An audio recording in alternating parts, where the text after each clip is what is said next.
Bienvenue dans En Présence, le podcast qui t'invite à ralentir, ressentir et revenir à l'essentiel.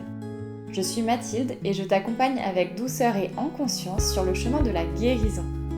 Ici, je te parle avec le cœur de santé mentale, d'émotions, de système nerveux, de résilience, de reconnexion à soi et à la nature, pour que tu puisses pleinement reprendre ton pouvoir intérieur et ainsi vivre une vie plus épanouie et plus sereine. Hello et bienvenue à toi dans ce deuxième épisode de ma série qui traite de l'inflammation et de l'anxiété.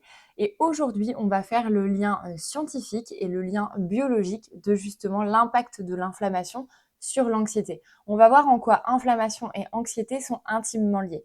Je suis ravie vraiment de te retrouver pour cet épisode parce que là encore, on va aller décortiquer des études scientifiques, on va aller faire du lien et je sais à quel point l'information et la connaissance, ça participe aussi au processus justement de prendre soin de soi et de pouvoir réajuster son quotidien parce que tu vas savoir pourquoi tu fais ces choses-là et en quoi elles ont un impact sur ton corps.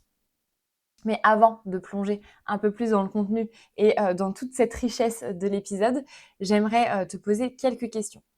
Est-ce que tu te sens souvent épuisé sans savoir pourquoi? Est-ce que aussi tu te sens épuisé même après une bonne nuit de sommeil? Est-ce que tu as un sommeil qui est plutôt perturbé, qui est plutôt en dents de scie? Est-ce que tu vis des montagnes russes au niveau émotionnel? Est-ce que tu te considères comme quelqu'un d'hypersensible, quelqu'un qui a du mal à apprivoiser et à appréhender la vague émotionnelle? Est-ce que tu as l'impression d'être trop? Alors là, on va dire trop réactive, trop fatiguée, trop angoissée, d'avoir des réactions qui sont disproportionnées et tu as l'impression d'être une personne qui vit tout en trop. C'est tout déborde. Peut-être aussi que tu t'es déjà dit c'est sûrement dans ma tête, je somatise, je comprends pas ce qui m'arrive, j'ai une santé qui se décline de plus en plus, les maux s'installent petit à petit et puis une douleur en pousse une autre, un mot en pousse un autre. Peut-être que tu es dans ce cas-là et auquel cas, cet épisode va vraiment te servir et va vraiment te permettre de comprendre plein de choses. Donc je suis ravie vraiment que tu puisses l'écouter parce qu'il va certainement t'éclairer. Parce que ce que tu ressens, c'est pas seulement psychologique, c'est aussi biologique et on va comprendre justement ce qui se passe dans le corps et en quoi ça majore ce qui se passe aussi dans ta tête et dans tes émotions. Tu vas voir que l'inflammation, elle impacte ton cerveau, elle impacte ton système nerveux et elle impacte ton organisme de manière générale. Et donc, elle impacte aussi tes émotions. Sans plus tarder, on va commencer cet épisode en parlant du cerveau, de l'inflammation, du stress et des neurotransmetteurs. Peut-être que tu remarques que quand ton corps est tendu et douloureux, ton mental va plus rapidement s'emballer. Peut-être aussi que tu as remarqué qu'en période de syndrome prémenstruel, en période de petits virus, de petites bactéries qui se baladent surtout par exemple l'hiver, dans des périodes aussi de fatigue, peut-être que tu te sens plus irritable, plus angoissée, plus anxieuse aussi. Et peut-être aussi que tu sens que moralement, il y a des up and down. Donc vraiment, je vais bien et puis en fait, je vais pas bien.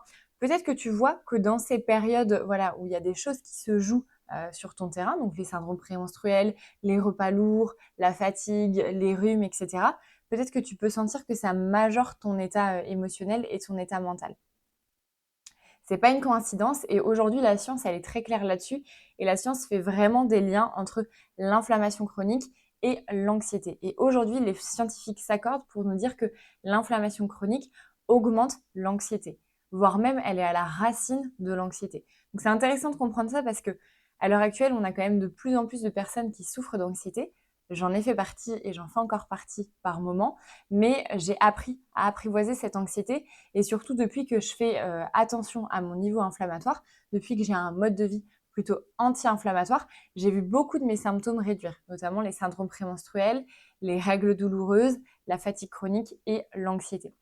Donc ça, c'est toujours intéressant de faire ce lien-là. Et là, notamment, il y a une étude scientifique assez récente qui montre que quand on injecte à des volontaires des substances pro-inflammatoires, leur niveau d'anxiété et de dépression augmente en quelques heures, sans qu'il y ait d'antécédents de ces troubles-là. Donc c'est intéressant parce que ça veut dire que dès qu'on injecte, et ces substances pro-inflammatoires, elles sont utilisées aussi dans des traitements pour des thérapies comme l'oncologie, etc. Quand on injecte ces produits-là pour des études scientifiques sur des personnes et justement pour voir le lien entre l'anxiété et l'inflammation, ils se sont vraiment rendus compte que le niveau d'anxiété et de dépression augmentait quelques heures après l'injection de ce produit pro-inflammatoire. Donc là, on peut vraiment comprendre que l'inflammation qui est dans le corps va tranquillement remonter jusqu'au cerveau. Et ça, on va en reparler dans le processus neurobiologique, c'est hyper intéressant. Il y a une autre recherche récente qui a été faite en 2024. Donc là, c'est une méta-analyse qui a été faite en 2024 qui confirme que de nombreux patients avec des troubles dépressifs majeurs présentent des niveaux élevés de multiples cytokines inflammatoires, notamment l'interleukine, etc. Je ne vais pas trop détailler sur la biochimie en tant que telle, mais dans l'épisode 5, on a parlé des cytokines inflammatoires. Et là, ils se sont rendus compte que dans cette étude-là, ils se sont rendus compte que les personnes qui présentaient des troubles dépressifs avaient un niveau de cytokines inflammatoires plus élevé que la moyenne. C'est là qu'on comprend que finalement, la dépression à la base, c'est peut-être pas psychologique, bien que évidemment, la dépression peut venir d'un traumatisme, et donc il y a un événement émotionnel qui va impacter l'organisme, qui va déréguler le système nerveux et qui donc va favoriser l'arrivée d'un terrain dépressif. Mais ce terrain dépressif, il sera beaucoup plus fertile si à la base, il y a de l'inflammation dans le corps. Et on le sait aussi, les traumatismes majorent le niveau inflammatoire dans le corps. Donc tout est vraiment lié. Et ça, c'est passionnant parce que quand on recroise les études scientifiques sur l'inflammation, sur le traumatisme, sur toutes les études qui ont été faites aussi du passé émotionnel d'une personne, on peut rapidement faire le lien entre ce qu'elle vit dans son corps, ce qu'elle vit dans sa tête et dans sa santé mentale, et puis ce qui se passe aussi dans sa vie en termes d'expérience et d'émotion. Alors, qu'est-ce qui se passe quand justement le corps il est en alerte, quand le corps il est en état de stress, il va sécréter des cytokines inflammatoires. Ces cytokines, elles traversent la barrière hémato-encéphalique. La barrière hémato-encéphalique, il faut vraiment le voir comme un bouclier, une barrière qui vient protéger ton cerveau. Et là, ces cytokines viennent finalement modifier le fonctionnement de certaines zones du cerveau, notamment la zone de l'amygdale, qui est le centre de la peur et de la détection du danger. Ça va aussi venir perturber le cortex préfrontal qui là régule nos prises de décision et nos prises de recul. Donc ça c'est intéressant aussi parce que finalement, quand il y a de l'inflammation dans le corps, on peut se dire que la personne peut avoir du mal à prendre du recul, peut avoir du mal à prendre de la hauteur sur une situation. Et si tu souffres d'anxiété, j'imagine que tu ressens aussi cette difficulté à prendre du recul et à prendre de la hauteur sur les situations. Finalement, tout devient trop parce que là aussi, il y a ce manque de prise de recul, cette difficulté à lâcher prise. Et ça, c'est intimement lié avec justement ces variations des différentes zones du cerveau qui sont altérées à cause d'une inflammation. Et enfin, il y a aussi l'hippocampe. Donc l'hippocampe, c'est la zone du cerveau qui va gérer la mémoire et l'orientation dans le temps. Donc l'amygdale, le cortex préfrontal et l'hippocampe vont toutes ces trois zones du cerveau être perturbées quand il y a un niveau inflammatoire qui est plus élevé. Résultat, le cerveau il devient hyper vigilant, ça veut dire qu'il y a un terrain d'hypervigilance qui s'installe, il va être tout le temps en train de détecter les dangers qu'il y a autour de toi. Le monde il peut être perçu comme plus menaçant, donc là tu vas basculer dans ce qu'on appelle un état de vagal dorsal, en tout cas tu peux basculer dans cet état-là. Si tu veux comprendre ces notions de vagal dorsal, je te renvoie vers l'épisode 4 de mon podcast, j'en parle en long, en large, en travers. On revoit en fait les différentes notions de la théorie polyvagale. Et notamment, là, on comprend quand le niveau inflammatoire dans le corps augmente que le monde dans lequel on vit est considéré comme plus menaçant et donc tu bascules dans un état de ce qu'on appelle le vagal dorsal. Et enfin, tu peux avoir plus de mal à relativiser, à te poser, à prendre de la hauteur, à ralentir. Et tout ça, je sais que c'est des signes d'anxiété aussi, parce que je le vois au quotidien dans mes accompagnements. Les personnes qui souffrent d'anxiété, elles ont du mal à ralentir, elles ont du mal à se poser sans culpabiliser. C'est des personnes qui sont tout le temps dans l'action et qui ont tout le temps besoin de faire, alors qu'en réalité, le corps aurait besoin plutôt de repos et de régénération. Mais finalement, vu qu'il y a un danger qui est perçu, le corps va tout le temps être en action pour justement limiter l'impact du danger et limiter la vague émotionnelle que le danger pourrait potentiellement déclencher. En parallèle, donc, cette inflammation va agir sur nos neurotransmetteurs et en particulier la sérotonine. La sérotonine, c'est la fameuse hormone du bonheur que tu sécrètes plutôt sur la fin d'après-midi, dans les alentours de 16-17 heures. Et la sérotonine, c'est un neurotransmetteur qui est précurseur d'un autre neurotransmetteur qu'on appelle la mélatonine. Donc, tu as la sérotonine que tu vas sécréter aux alentours de 16h, 17h. Et ensuite, si tu as assez de sérotonine, tu vas pouvoir sécréter de la mélatonine. C'est cette hormone qui te permet d'aller dormir, qui te permet de favoriser un bon sommeil et un endormissement plus rapide. Là encore, petit aparté pour les personnes qui souffrent de troubles du sommeil, peut-être qu'il y a un déficit en mélatonine, mais ce déficit en mélatonine, il est peut-être justement dû à un déficit en sérotonine.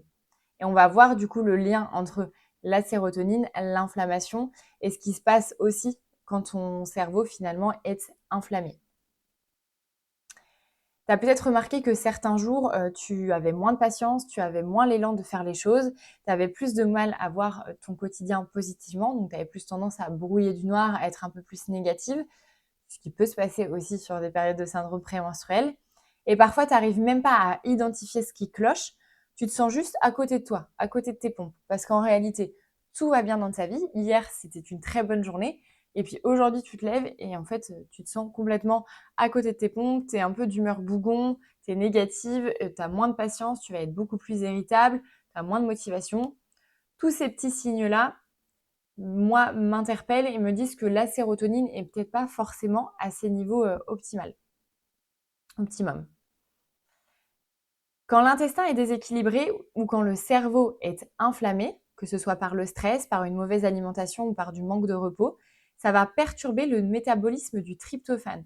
Le tryptophane, c'est un acide aminé essentiel pour la production de ta sérotonine. Donc, le tryptophane, c'est ce qui va te permettre finalement de créer la sérotonine, qui, elle, va te permettre de créer la mélatonine. Et donc, finalement, quand on a moins de sérotonine, il y a aussi moins de résilience, le cerveau est moins souple, les neurones ils peuvent être surstimulés et donc ils vont avoir tendance aussi à s'abîmer. Et tout ça, ça va vraiment contribuer à une augmentation de l'anxiété, à une augmentation de la fatigue mentale, à des dépressions ou à des troubles de l'attention. Donc c'est intéressant de comprendre aussi que l'intestin, le cerveau et les émotions sont intimement liés. Parce que finalement, en prenant soin de son microbiote, en apaisant l'inflammation via une alimentation adaptée, via une respiration qui permette aussi au corps de baisser le niveau inflammatoire, via aussi le soutien des huiles essentielles, et ça on en reparlera parce que ce sont des outils précieux pour soutenir le corps, via aussi une bonne gestion de stress, tu vas naturellement aider ton corps à restaurer son équilibre chimique et donc à diminuer l'anxiété et à diminuer cette inflammation qu'il y a dans ton corps. En parallèle de ce qui se passe dans ton cerveau et dans ton intestin, on va s'intéresser un petit peu à ce qui se passe dans ton système hormonal et dans ton système immunitaire. Là aussi, peut-être que tu as beau faire de ton mieux, la détente te semble vraiment inaccessible. T'aimerais bien pouvoir te détendre, mais tu n'y arrives pas. T'aimerais bien prendre du temps pour toi, pouvoir lâcher prise et profiter de l'instant présent, mais réellement, c'est compliqué pour toi. Et avec tous les et malgré tous les efforts du monde, tu sens que vraiment, tu n'arrives pas à accéder au lâcher prise, à l'instant présent et à cette détente. Peut-être que tu essaies de te reposer, mais que ton corps, lui, reste en mode alerte, que tu as un cerveau qui tourne en boucle même quand tu es posé. Peut-être aussi que tu peux avoir de l'impatience dans les jambes. Peut-être que tu peux avoir des réveils nocturnes. Finalement, tu sens que même si là, tu es complètement fatigué, crevé au bout du rouleau, ton corps, lui, il n'arrive pas vraiment à venir se reposer et se régénérer. Peut-être que tu ressens aussi une pression constante de il faut, il faut, il faut, je dois faire ci, je dois faire ça, une to-do list longue comme le bras, des choses tout le temps à faire au quotidien et que tu n'arrives pas finalement à avoir des journées plus vides, plus calmes, où tu aurais le droit de ralentir, de relâcher et de te poser. Là encore, si tu te reconnais dans ces différents schémas, ça va être intéressant de comprendre ce qui se passe chez toi et ce qui se passe notamment au niveau hormonal. Et là, sur cette partie, on va beaucoup parler de l'axe hypothalamo-hypophyso-surrénalien. Donc ça, c'est un axe c'est un axe qui relie donc ton hypothalamus, qui est une partie de ton cerveau, à ta glande pituitaire, ou ce qu'on appelle aussi l'hypophyse, et à tes surrénales, qui sont deux petites glandes qui sont situées juste au-dessus des reins, les surrénales qui fabriquent donc ton cortisol, l'hormone du stress. Et cet axe-là, en fait, il gère la réponse au stress en libérant du cortisol, une hormone indispensable pour faire face aux défis de la vie, mais qui en excès peut devenir pro-inflammatoire et donc délétère pour ta santé. Parce qu'à des niveaux à des niveaux normaux, le cortisol est plutôt anti-inflammatoire. C'est lui qui va te permettre de pallier quand il y a une inflammation dans ton corps, quand il y a par exemple une fracture osseuse, etc. Il y a une libération de cortisol qui a finalement cet effet un petit peu d'antidouleur. Mais quand tu es stressé, tu produis beaucoup de cortisol. Ton corps, il produit tout le temps du cortisol. Et donc ça, à terme, ça devient pro-inflammatoire parce que les niveaux de cortisol sont anormaux et donc ça augmente l'inflammation dans ton corps. Là, c'est un cercle vicieux. C'est un cercle vicieux qu'on voit beaucoup, notamment chez des personnes qui ont fait des burn-out, parce que l'épuisement surrénalien, donc cette production de cortisol, va venir épuiser tes glandes surrénales. Et donc, quand la personne tombe en burn-out, c'est le moment où les surrénales se mettent en pause. Elles disent non mais là, stop, en fait, ça fait des mois qu'on travaille et qu'on turbine à fond, le fameux burn-in. Là, on n'en peut plus. Donc, elles arrêtent leur activité et là, c'est le burn-out. Et c'est intéressant parce que le burn-out, finalement, on se rend compte que c'est à la fois un dérèglement majeur au niveau hormonal, un dérèglement aussi du système nerveux, qui va engendrer aussi un dérèglement du système immunitaire, puisque si l'inflammation augmente dans le corps, les cellules immunitaires vont être suractivées pour calmer cette inflammation, mais au bout d'un moment, elles aussi, elles s'épuisent. Donc on peut avoir un terrain immunitaire affaibli, tomber plus facilement malade, attraper un rhume, une grippe, etc. Et là, du coup, si on revient sur des terrains de burn-out, je trouve que c'est intéressant de comprendre aussi en quoi la prise en charge micronutritionnelle est essentielle. Parce que si, quand il y a un terrain de burn-out avéré, c'est qu'il y a eu un effondrement surrénalien, se faire accompagner d'un point de vue psychologique pour pouvoir mettre des mots sur ce qui s'est passé, pour pouvoir aussi aller libérer les émotions et pour pouvoir travailler sur la culpabilité et toutes ces émotions qui vont avec le fait d'être en arrêt de travail, c'est important d'être soutenu de manière psychologique, mais il faut aussi aller se soutenir de manière micronutritionnelle. Je le vois aussi dans les accompagnements des personnes que je reçois en séance, des personnes qui ont déjà fait des burn-out parfois il y a 5, 6, 7, 8 ans et qui aujourd'hui viennent me voir. On fait des analyses fonctionnelles parce qu'il y a des terrains, il y a un terrain d'anxiété, un terrain inflammatoire qui est là et moi j'ai besoin de comprendre d'où ça prend racine. Et quand je reçois les résultats, je me rends compte que l'effondrement surrénalien, il est toujours là. Et quand je demande comment elles ont été prises en charge au moment du burn-out, bien souvent, il y a eu un accompagnement psycho-émotionnel, un accompagnement aussi médicamenteux avec des antidépresseurs, des anxiolytiques, des somnifères, etc. Et ce qui est très bien, parce que la personne en a besoin à cet instant-là, la personne a besoin d'être soutenue, elle a besoin d'être, entre guillemets, stabilisée pour éviter qu'il y ait un terrain psychologique qui s'installe trop profondément. Mais par contre, il n'y a pas eu de prise en charge micronutritionnelle. Et il n'y a pas eu de prise en charge au niveau alimentaire aussi. Et donc, si on sait que burn-out et inflammation sont connectés, on sait qu'il va falloir aller retravailler l'alimentation pour baisser le niveau inflammatoire et qu'il va falloir aussi aller recharger en termes de micronutriments pour justement refaire la santé de mes glandes surrénales. Là, je pense notamment à la vitamine C, aux vitamines du groupe B, au potassium, qui sont des micronutriments essentiels pour venir soutenir les glandes surrénales et finalement leur redonner une seconde santé. Donc là, si on regarde de manière un peu plus spécifique le lien entre les cytokines et l'axe hypothalamo-hypophyso-surrénalien, on peut se rendre compte que c'est très intimement lié là aussi.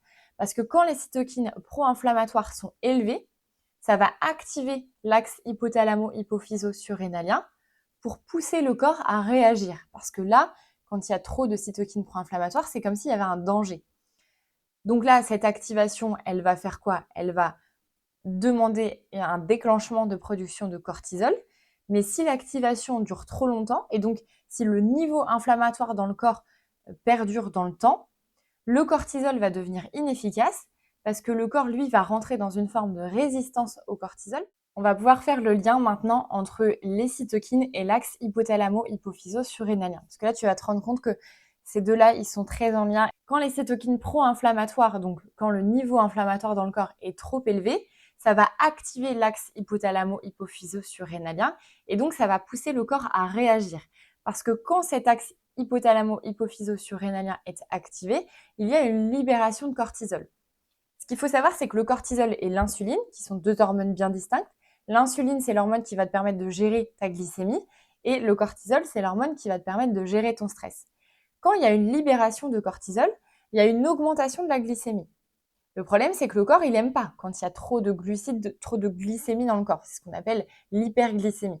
Et donc, pour pallier à cette hyperglycémie, l'insuline va se déclencher le pancréas va produire de l'insuline qui va, elle, tenter d'abaisser le niveau de glycémie. Qu'est-ce qui se passe? C'est qu'au bout d'un moment, quand il y a justement une activation trop longue, donc cette activation a ce terrain inflammatoire qui perdure dans le temps, le cortisol, lui, continue d'être produit, mais il va devenir inefficace parce que le corps va rentrer en résistance contre le cortisol et l'insuline, elle, enfin le pancréas, lui, se fatigue à produire de l'insuline parce qu'il y a tellement de cortisol au quotidien que lui, il est tout le temps en train de créer de l'insuline. Et c'est ce qu'on peut voir notamment sur des terrains de diabète de type 2. C'est-à-dire qu'il y a eu un niveau de cortisol qui était trop important pendant trop longtemps. L'insuline a essayé de pallier, mais au bout d'un moment, le corps s'est fatigué. Et donc, on rentre dans une forme de résistance où l'insuline, elle, ne fonctionne plus correctement. Résultat, les inflammations ne sont plus freinées. Le cortisol, lui, devient instable et l'axe hypothalamo-hypophyso-surrénalien s'épuise. Donc il y a un effondrement de tes surrénales, de ton hypophyse et de ton hypothalamus. Donc à la fois, il y a un effondrement de ce qui se passe dans ta tête et un effondrement de ce qui se passe dans ton corps, notamment avec tes surrénales.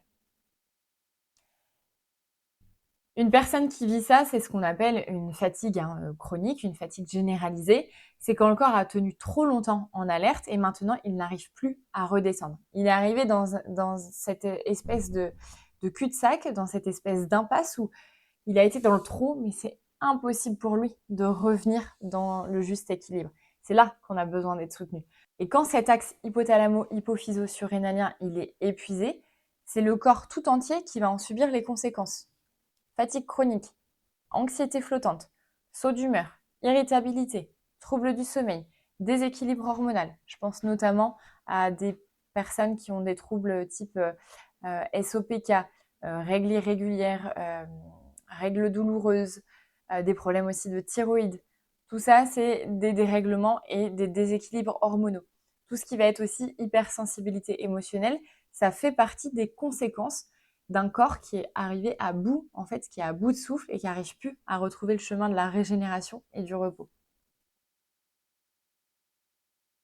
Il y a une étude récente qui date de 2024 qui confirme que les médicaments anti-inflammatoires peuvent améliorer les symptômes dépressifs en réduisant les niveaux de cytokines inflammatoires, soulignant davantage finalement le lien fort entre la dépression et l'inflammation chronique.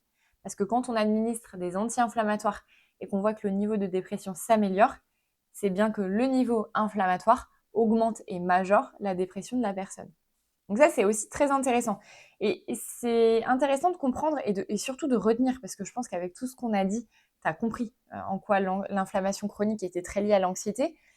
Mais c'est important que vraiment ça, tu te l'imprègnes en toi. L'inflammation chronique crée un terrain cérébral favorable à l'anxiété, la dépression, les burn-out, etc., etc. L'inflammation chronique crée un terrain cérébral propice et favorable aux troubles de la santé mentale. Là, ce qu'il faut retenir de cette première partie, c'est que l'inflammation stimule le système de stress. Le système de stress entretient l'inflammation. Et c'est le cercle vicieux qui peut se traduire autant dans le corps que dans la tête. Donc finalement, l'anxiété, c'est pas vraiment dans la tête. C'est dans ton système nerveux, c'est dans ton immunité, c'est dans tes hormones. Et tout ce que tu ressens, ça a une base biologique avant d'être une base psychologique. Et ça change toute la manière de se regarder parce que là, on parle plus de volonté. C'est pas que tu manques de volonté pour t'en sortir. C'est parce que réellement, dans ton corps, il n'y a pas un terrain biologique qui est favorable justement à un bon rétablissement et à une diminution de ton anxiété, de ta dépression, etc. Maintenant qu'on a parlé du cerveau, des neurotransmetteurs et de l'équilibre hormonal, il y a un des piliers qu'on n'a pas parlé et qui me semble fondamental, c'est le microbiote, notamment le microbiote intestinal. Tu as peut-être déjà entendu que les intestins, c'était notre deuxième cerveau.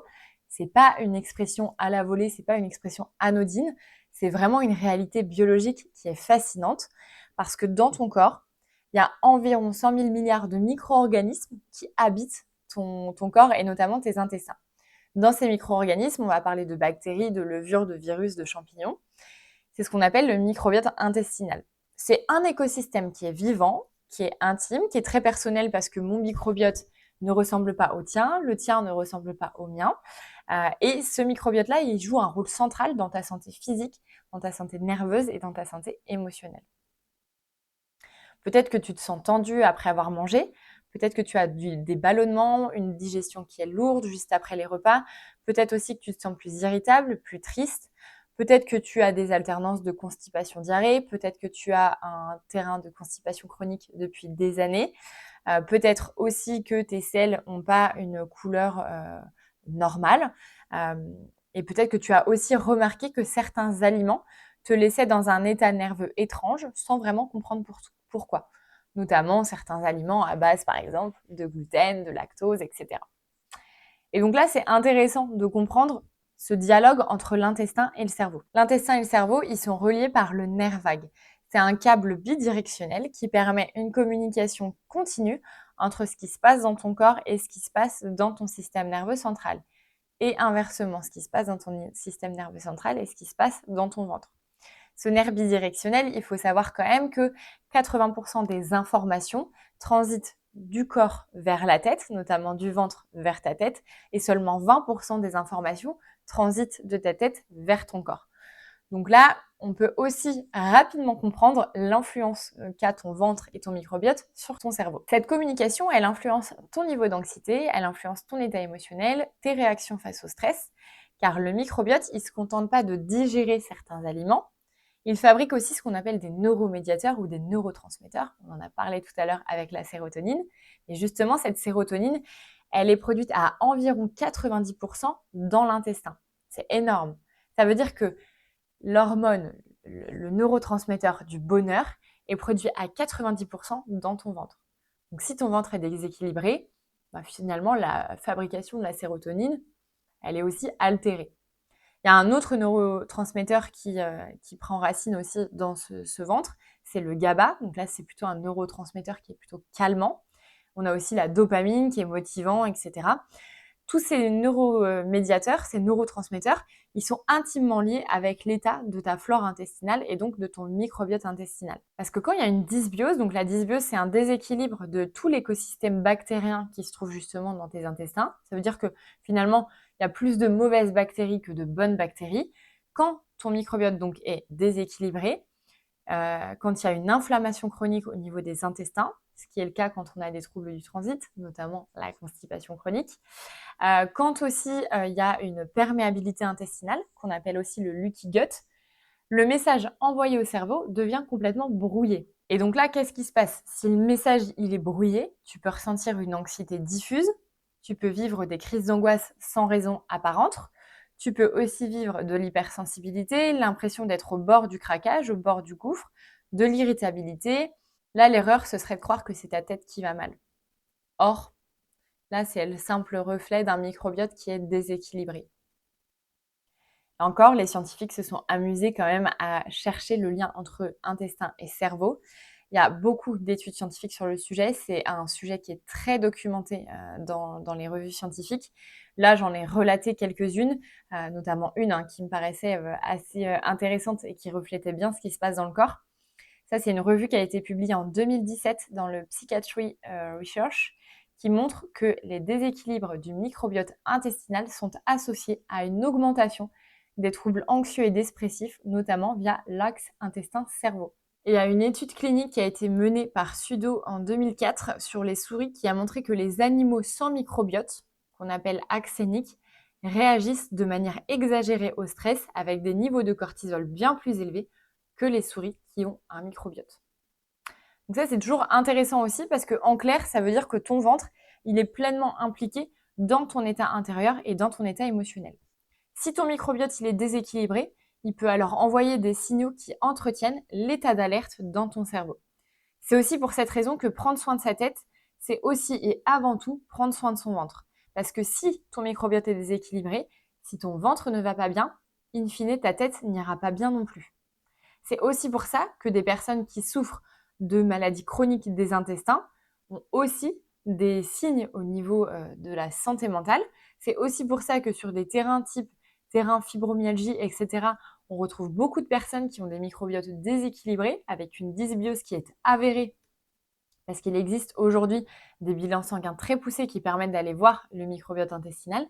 Et aujourd'hui, sur des terrains de fibromyalgie, il y a toujours une dysbiose associée et très régulièrement des troubles de la santé mentale associés, que ce soit anxiété, dépression, etc. pour différentes raisons.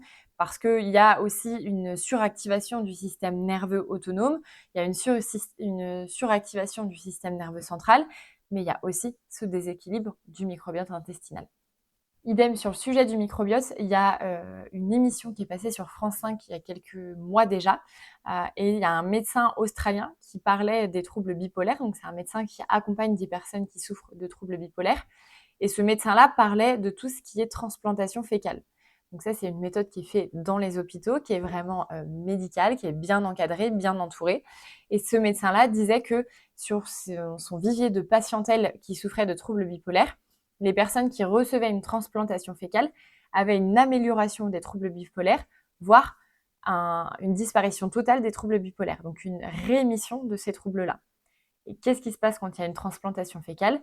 Il y a aussi une transplantation du microbiote d'une personne saine.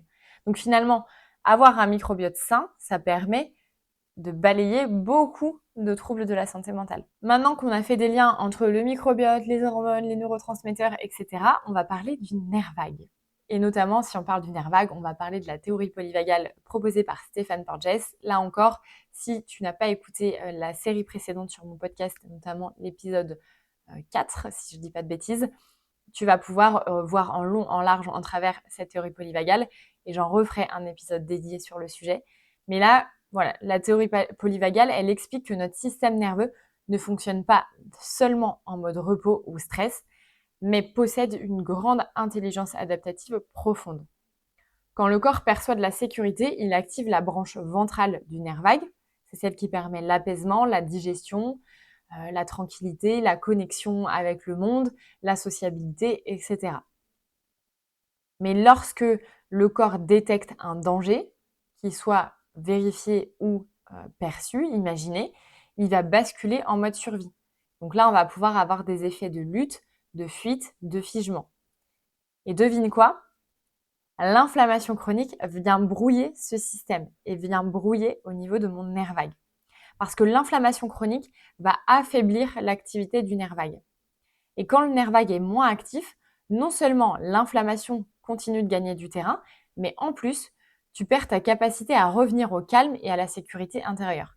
Parce que quand ton nerf vague est affaibli, il a du mal à retrouver ce qu'on appelle le mode ventral. Il reste bloqué dans un mode sympathique ou dans un mode dorsal, qui est vraiment l'état d'effondrement. C'est le feu rouge, le mode dorsal. Donc en fait, là, on comprend vraiment que ce qu'on appelle finalement l'inflammation et l'inflammation neurogène, c'est que le stress va créer une inflammation, l'inflammation va activer les nerfs, notamment le nerf vague, mais va aussi l'abîmer au fur et à mesure.